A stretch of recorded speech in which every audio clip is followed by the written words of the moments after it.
everyone, welcome to another video. In this video I will show you CJ Dropshipping returns and refund policy. I will also show you how to return dropshipping items on CJ Dropshipping and orders as well. So next time when you're doing business with CJ Dropshipping, you know the ins and outs of CJ Dropshipping. Now, first of all, right, you have a page right here on CJ Dropshipping that says refund, resend, and returns policy.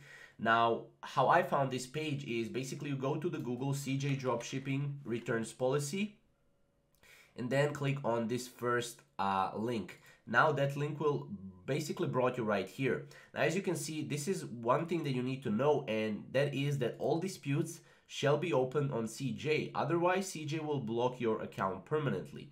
So every single dispute, every single resend or refund or return needs to go through CJ because they're handling the shipping, right? So every single order needs to go through them, whether it's an order that needs to be resent or refunded, or the order that needs to be dispatched, right? So as you can see, CJ offers a quick dispute solution and will appreciate it a lot if you provide photos or videos of damaged item to prove damage. If the photo cannot prove the products are damaged, please upload the video. Screenshot of the email or dispute received including name, date, and content. In other words, a customer has sent complaint through PayPal or any other gateway, and the product needs to be returned to CJ if our dispute team asks for return in disputes.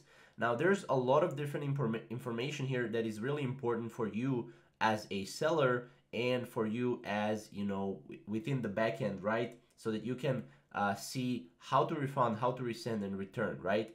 Now that you have all this here, if you sometimes have any questions, or maybe you're in the process of refunding and resending, you can go here to this robot right here, and here you can have a free consultation, right? You can ask a question and they will basically answer a question for you.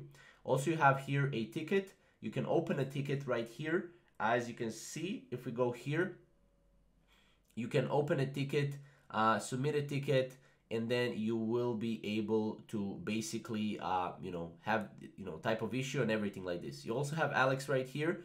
So here, this is just a helper for you.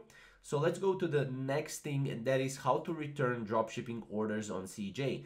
Now, this is official article from CJ Dropshipping. As you can see, here are general steps of returning products. You go to my CJ orders, disputes, and then return. Now, on setting, fill in a store link and upload a store image, and then you need to send the return link to your customer. Order number and email are requisite, as you can see right here. So this is how it will look like here, disputes. Then, as you can see from disputes, you click setting, fill in the store link, and upload a store image. In this way, the URL will be in for your customer only, right? As you can see right here. And then you send your return link to your customer and let him or her fill the form. Then you contact your agent to deal with it for you. And then, as you can see, CJ will have an agent that will deal for disputes for you, right? And then obviously you need to note that the order number and the email are requisite, so make sure to put those as well. Reminder, we do not recommend returning products to our warehouses because the international shipping cost is high and it usually takes at least 3 months to arrive in a CJ China warehouse, right? So just know this, make sure to read all reminders, right? Especially when you're refunding it, and when you're doing business with CJ Dropshipping. So those are basically kind of general things that you want to take care of when doing returns and, refund policy from CJ Dropshipping. If you want to know more, definitely subscribe to our channel for more, and we'll see you in the next video. Until then, thank you guys for watching.